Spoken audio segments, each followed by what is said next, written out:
Nagdesisyon siyang paunlakan ang imbitasyon ng The Williams Oil Corporation. Kailangan niyang ibang subordinates at bodyguard patungo sa bansang Saudi. Doon nakabase ang kumpanya kahit pauna itong nagtayo sa Canada. Zedric, ano ang update dun sa pinagagawa ko sa'yo? Nandun ang team sa palibot ng inyong mansyon. Kahit anong oras ay pwede mo silang kontakin para malaman ang status nila doon. Sagot ng lalaki. Mabuti kung ganon. I need to call Dylan. Maybe he can help me to meet the Williams. Sigurado ka na ba sa desisyon mo? Palagay ko kahit pa si Dylan ang ipadala mo doon, ay ikaw pa rin ang hahanapin. Nasa iyo ang huling say, ika nga. I am aware, pero hindi ko pwedeng iwan ang asawa ko. She's so clingy and demanding pagdating sa akin. In fact, I love it. Head over heels ka talaga kay Mrs. Anderson. Paano ng plano? Ayos ng lahat. Ikaw na lang at si Madam Celine ang hinihintay. Dagdag pa na sabi nito. Isa pa yan sa iniisip ko. Hindi ko naman makontak si Dylan kahapon pa. Bakit hindi mo na lang isama ang misis mong mahal papunta ng Saudi? Sakay magtungo sa lugar na ipinahanda mo sa akin. Suhesyon ni Zendrick. I think that is a better idea, Zendrick. Pwede ko naman iwan sa inyo ni Jan ang opisina ko. Pagsang-ayon niya. Correct. Besides, ang dami mong executives kaya hindi ka naman mahihirapan na i-manage ang AGC kahit pa nasan ka bang bahagi ng mundo. All of the employees are competitive kaya walang tapon kahit isa man lang. Natawa si Zendrick. May balang ko, Jackson. Are you really sure about Peyton? Napatayo ito sa kinatatayuan. I mean, matagal ng panahon nang ideklarang patay na siya. Kung sakali mang buhay siya, hindi kaya hinahabol ka niya? Napabuga siya ng hangin. Tila kay bigat ng mga iyon mula sa kanyang dibdib. Si Peyton. Paanong kahit isang bagay na tungkol sa taong iyon ay tuluyan na niyang nakalimutan. Hindi ko alam kung anong nais niya kung totoong ang buhay siya. Ayokong isipin na kapahamakan ang dala niya sa akin o kahit sa asawa ko. Ani niya. Actually, naguguluhan ako. Si Peyton at Chanel ay iisa, tama ba? Tumango siya na lalong ikinalaki ng mga mata nito. What a revelation. I thought they're different person. Sabi pa nito, kasunod ng pagtaas baba ng kamay nito sa baba. Ganyan din ang iniisip ko nung una. Pero ayon sa pag-iimbestiga ng team ni Jan, ay walang pinagkaibang mga ito. Chanel is a real name and Peyton is just a code name. Pahayag niya. Nahihiwagaan pa rin ako. Ewan ko pero may kakaiba akong nararamdaman. Lalo pa noong huling nagkausap tayo ni General. Sinasabi ng vision ko na may kinalaman ng mga yun sa isa't isa. Umiling-iling ito habang nagsasalita. Alam niyang weird ito mag-isip minsan, ngunit kadalasan ay tumutugma ang mga ito. Mga sapantahan nitong mga nauugnay niya sa mga bagay-bagay. Mr. President, nandito po sa labas si Madam Anderson. Anang nasa labas, sabay silang nagkatinginan. Which Madam Anderson? Tanong ni Zendrick. Mrs. Celine Anderson po, sir. Sagot muli ng nasa labas. Agad siyang napatayo dahil sa narinig. Pati si Zendrick ay napatayo saka ipinasok ang dalawang kamay sa bulsa. I guess it's true about your wife being clingy to you. Kahit ako man ay kagagal ako yun. Nakangiting sabi ng kaibigan. Bumukas ang pinto at isang nakasuot ng maong at plain t-shirt na puti ang pumasok. May dala itong maliit na sling bag at hindi mapagkakamalang isang bigating kasapi ng AGC.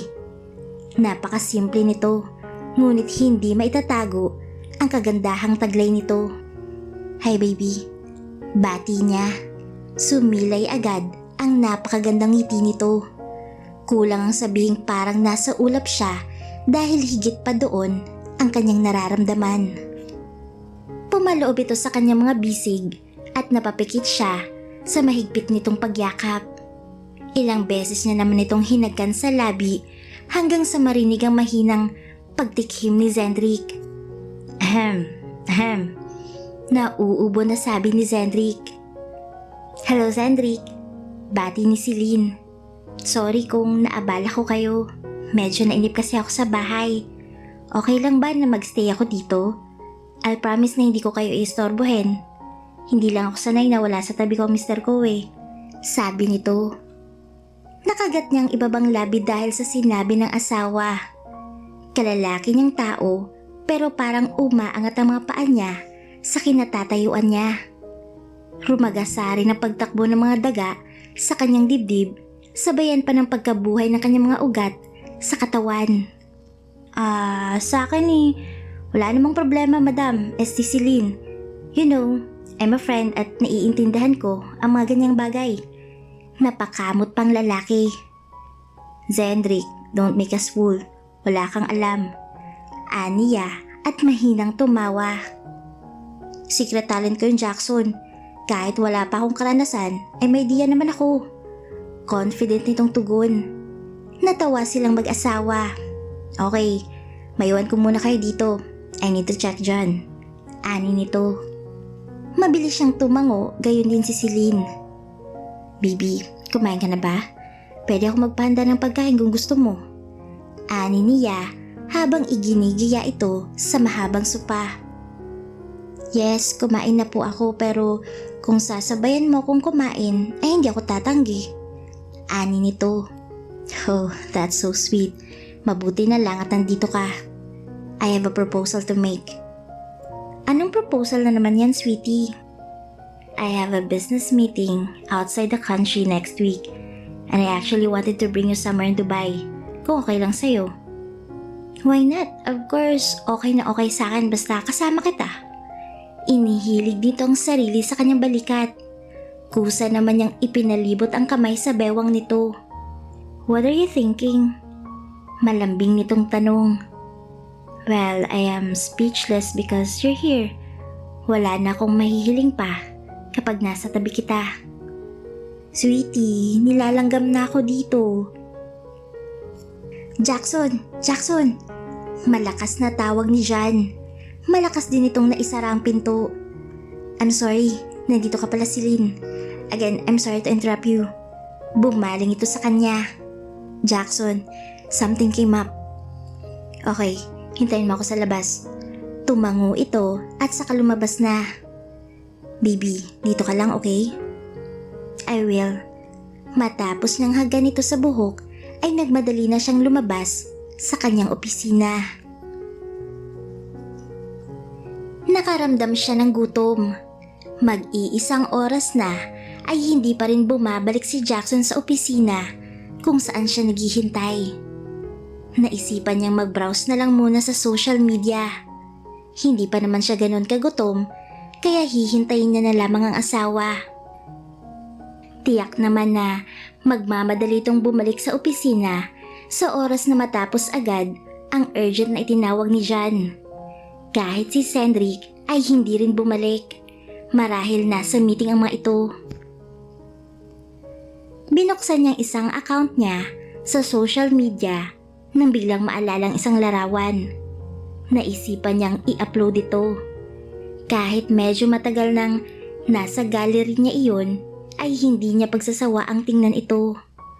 Iyon ang larawan na palihim niyang kinuhaan.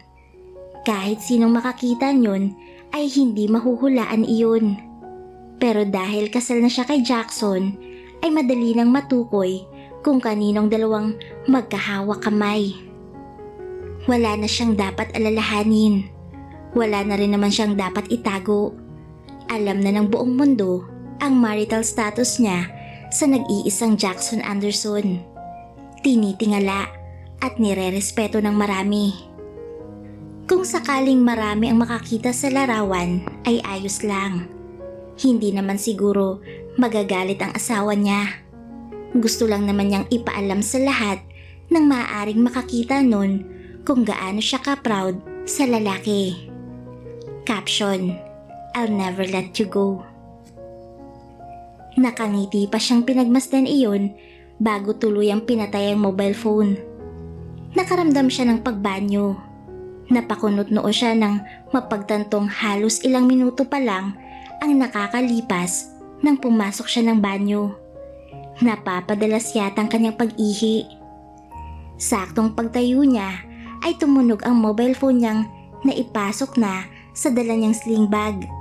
Hindi na siya nagpatumpik-tumpik pa dahil alam niyang isa lang ang tatawag sa kanya sa mga oras na yun. Iyon na ang kanyang asawa. Ngunit laking pagtataka niya nang makitang isang di kilalang numero sa screen ng kanyang mobile phone. Pinakatitigan niya ito ng mabuti na tumagal rin ng ilang segundo. Sa huli ay napagdesisyonan niyang sagutin iyon. Hello? Ani niya. Hi, anang boses ng isang babae. Who are you? Tanong niya. You are calling a wrong number. Dagdag pa niya. Mrs. Celine Anderson, right? Paano mong nalaman? I know every detail of you. Pati na rin ang tungkol sa pamilya mo. What do you want? Tanong niya. Gusto lang naman kitang makausap, Mrs. Anderson. Alam mo, matagal na rin akong nakasubaybay sa'yo. Alam ko na matagal ka nang walang komunikasyon sa iyong ina at mga kapatid. Tama ba? Bigla yatang kumulo ang dugo niya dahil sa narinig. Just get straight to the point. Sigaw niya. Relax lang. Ayokong galitin ka. Mabait naman akong tao eh. Mahina itong tumawa. Gusto ko lang malaman mo ang tungkol kay Mr. Jackson Anderson. What about Jackson? He is my husband. Ganting sagot niya. I know. Alam mo ba na ginagamit ka lang niya? Tumahimik ito pagkatapos sabihin iyon. Are you kidding me? Kilala mo ba talagang asawa ko? Of course. I've known him all my life. What do you mean? Matagal ko na siyang nakasama sa napakaraming misyon. Alam mo bang tungkol doon? Pakiramdam niya ay nahulog siya sa isang balon. Ano ang misyon na tinutukoy nito? Walang nababanggit si Jackson tungkol sa mga bagay na yun. Ibig sabihin ba'y marami pa siyang hindi alam tungkol sa kanyang asawa? So, wala ka talagang alam? I don't think na kailangan ko pang malaman ang nakaraan ng asawa. Besides, ang mahalaga naman yung present, hindi ba? May pang-uuyam na sabi niya. Don't worry, ipapaalam ko sa kanya ang pagtawag mo. At dahil sa sinabi mong matagal mo na siyang kilala, ay siguradong alam na niya kung sino ka. Akala mo ba'y hanggang dun lang yun? He is just using you. And in time, iiwan ka rin niya. So, what's in it for you? Kung tamang sinasabi mo, ay masaya akong hihintayin yan. Pero kapag hindi yan nangyari, ay iisipin kong gusto mo lang kaming magkahiwalay. You only wanted to ruin our lives. Hindi ko na pala kailangang ipaliwanag dahil sa'yo na nanggaling.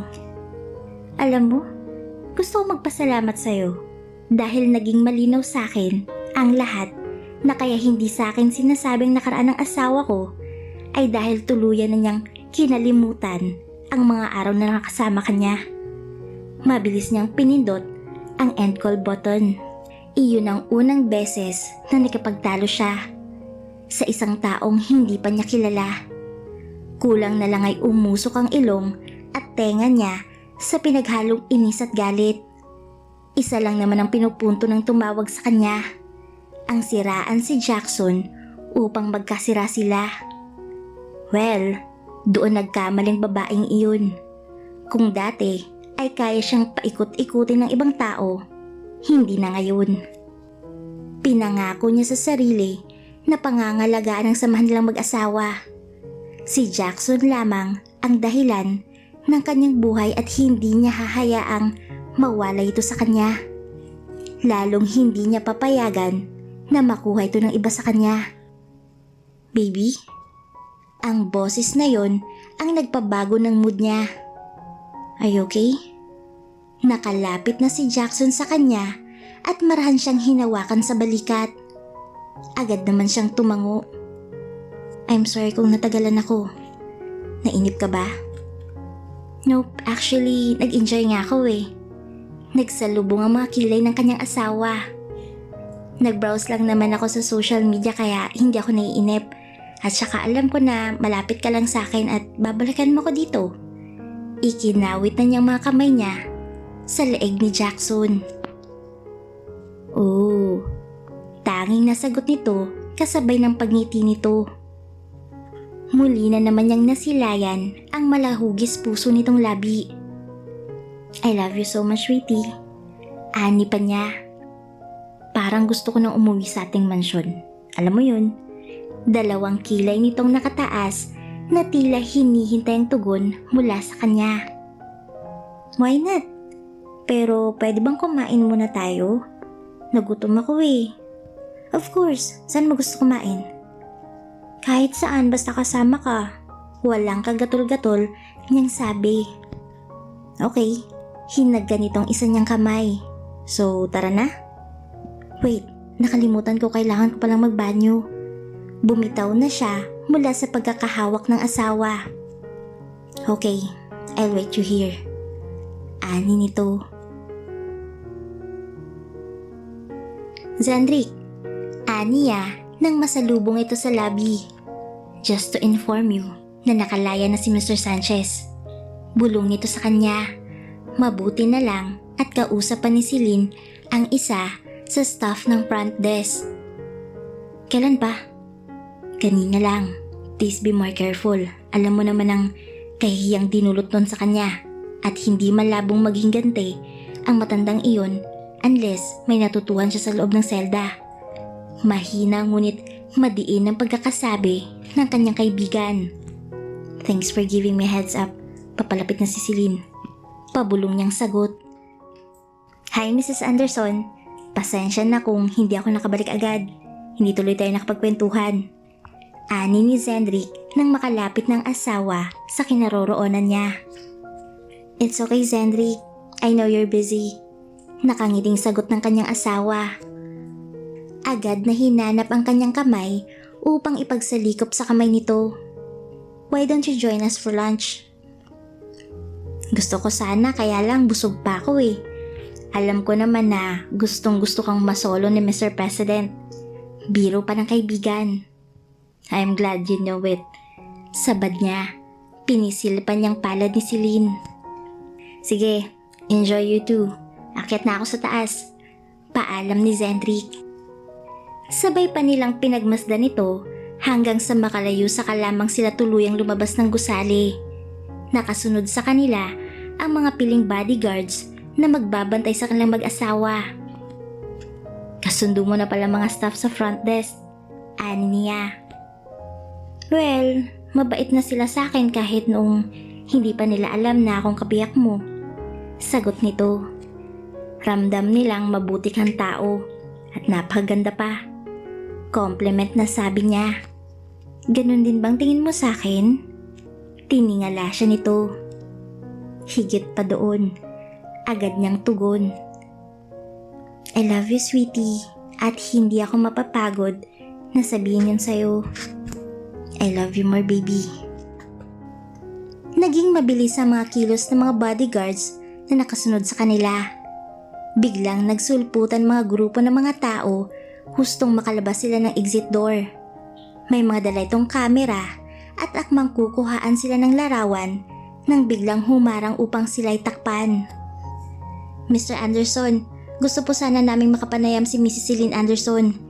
Nabalitaan po namin na may kinalaman siya sa matagal na pagkakasakit ng lolo niyang si Mr. Andres Adriatico. Hanggang ngayon po ay sa kanya isinisisi sa kanya ng kanyang pamilya. Malakas na sabi ng isang lalaki. Mrs. Anderson, totoo po bang may kinalaman din kayo kung bakit nakunan at nawalan ng magiging ama ang inyong kapatid na si Almira Adriatico? Naramdaman niyang paghigpit ng pagkakahawak ni Celine sa kanyang kamay. Indikasyon iyon ng pagkabigla ng asawa. Pinaglipat-lipat nitong mga mata sa nagkukumpulang tao sa kanilang harapan. Bahagya pa itong napaatras at bakas sa mukha ang labis na pag-aalala. Sinadya bang sa araw na yun ay napakaraming sorpresa na sumalubong sa kanila. Idagdag pang balita tungkol kay Mr. Sanchez at ngayon naman ay sa pamilya ng kanyang asawa.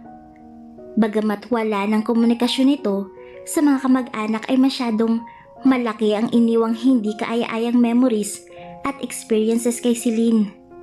Iyon ang ayaw na niyang maulit pa.